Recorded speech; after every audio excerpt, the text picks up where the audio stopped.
สบายดีมื้อนี้พวกเราสิมาเรียนเติมเกี่ยวกับการสร้างอีก JFrame หนึ่งแล้วก็เอาตัวตารางมาแสดงผลเราสิเริ่มกันเลยเนาะเราสิเริ่มไปสร้าง new JFrame เนาะใส่ชื่อว่า products ตัวอย่างสิเนาะอันนี้จะสิสร้างใส่ชื่อว่า products เนาะแล้วสิเอา tables JTable มาแสดงผลอยู่ในที่นี้เนาะโอเค JTable มาแสดงผลมาที่นี้เนาะนี่จะเอาข้อมูลมาแสดงผลหลังจากนั้นเนาะก่อนอื่นจะเอาข้อมูลมาแสดงผลสิสร้างเขาจะสร้างตารางอันนึงชื่อว่า products ตัวอย่างสิเนาะแล้วเขียน create table products เนาะมีอย่างในproducts pro id integer ใส่จากสีเนาะauto increment primary key เนาะจุดpro name varchar ใส่อยู่สัก40เนาะnot null qty decimal เนาะใส่อยู่จากเนาะเป็น2ตัวโอเค not null โอเค unit price decimal เนาะใส่อยู่จาก9ตัวเลขเนาะ3.2ตัวเนาะ not null โอเคremark ว่าเช่าเนาะใส่อยู่สัก10โอเคตารางสร้างไปแล้วเนาะ วันนี้เขาสิ test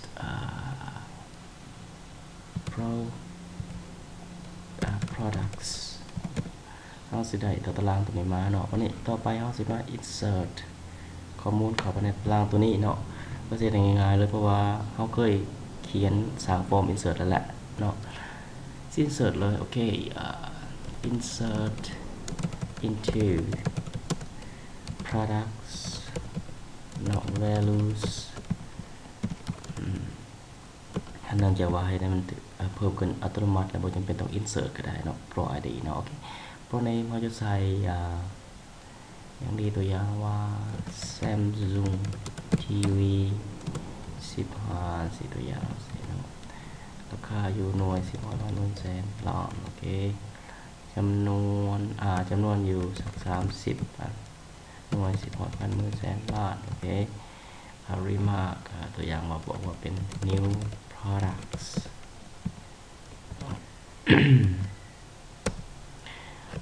insert เข้าไปอีกสัก2-3ตัวเนาะโอเคเข้าไปอย่าง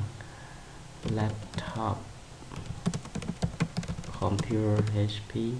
ใส่ HP laptop computer จะดีกว่า HP laptop computer โอเคใส่อยู่จาก10ราคาอยู่110หมื่นแสนล้านโอเค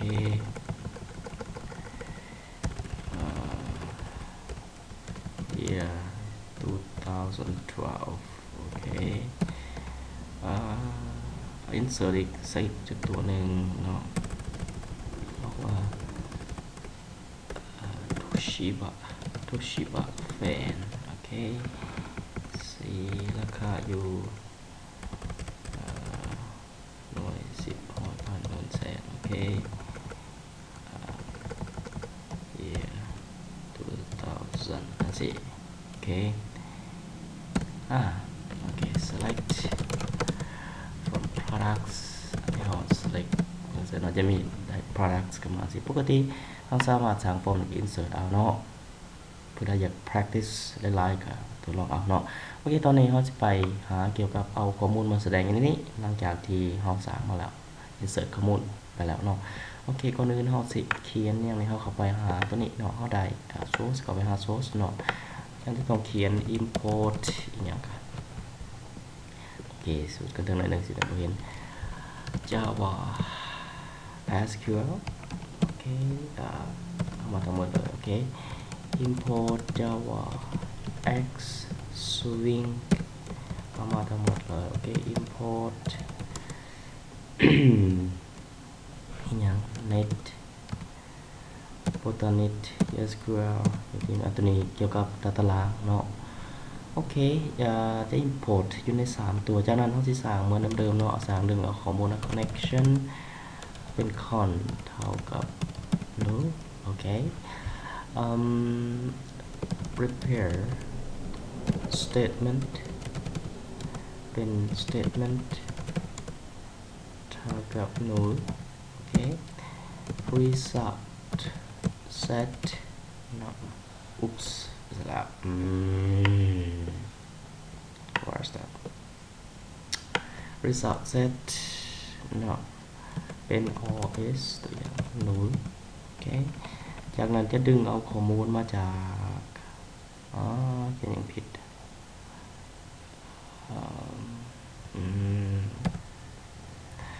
โอเคจากนั้นจะดึงเอาข้อมูลตัว Java Connect เนาะใน Java Connect นี่เนาะ Java Connect เราจะเขียน con เท่ากับ Java Connect dot db เนาะโอเคอันนี้เขาสร้างมาแล้ว Java Connect เป็น class หนึ่งมาแล้วเดิม class หนึ่งมาโอเคจากนั้นเขาเขียนสร้างตัดล่างสร้าง method อันหนึ่งเพื่อดึงเอาข้อมูลมาจากตัวอย่างโอเคในกรณีเพื่อ save time เนาะเพื่อไปเนี่ยถ้าจะเอาข้อมูลตัวนี้เอาตัวโฟล์เก่ามานี่มากดเมาส์ข้างขวาแล้วก็ไปเบิ่ง source มันเลยโอเคไปเบิ่ง source ของมันอยู่ใส่ละโอเคนี่เนาะนี่จะ copy เอาไปเฉยๆเนาะcopy เอามาหอดนี่เนาะ copy method ตัวนี้ไปเลยโอเคเพื่อให้มันง่ายขึ้นเนาะกันเพื่อให้โปรแกรมทดลองกับเขียนมาอีกก็ได้เนาะเพราะว่าเพื่อให้เป็นการเซฟเซฟเวลาอาจารย์พยายามสร้างวิดีโอให้มันไวๆเพราะว่ามันจะยาวแล้วก็มันจะเปลืองน่าจะเขียนใช้สื่อแบบ method ตัวนี้ get products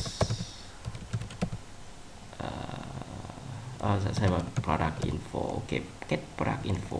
สิ่งอย่างนึง product info แล้วกันโอเคแล้วนี่ตัวนี้เขาใส่สื่ออย่างนี้เขาใส่สื่อว่า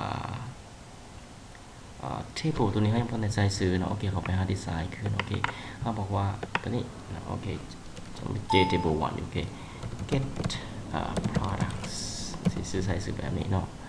แล้วก็สิ copy ไปเลยโอเค get products ใส่สื่อไปโอเคหลังจากนั้นสิว่าแทนที่นี่ get products นะในที่นี้เขียนไปบนแล้วเนาะเขียนไปว่าโอเคแต่ว่าเราจะเอา product มาแสดงผลเราเขียนใส่ว่า products แล้วในที่นี้เขียนอย่างนี้เพื่อให้ข้อมูลมาแสดงอย่างไรต่างๆ copy เอาอันนี้copy เอาอันนี้มาวางไว้อยู่ในตัวนี้เนาะ method ตัวนี้มาวางไว้เพื่อให้ table update แล้วเวลา run โอเคคิดว่าจะมีพอตอนนี้เนาะลอง run มันก็แล้วกันเนาะโอเคเอาสร้างเนาะคุณครัว run file จุดก็มันเนาะเราจะได้ข้อมูลของจากตารางมาแสดงผลอยู่ในที่นี้เลยเนาะโอเคสำหรับเรียนตัวนี้เอาไว้จังซี่เนาะ take care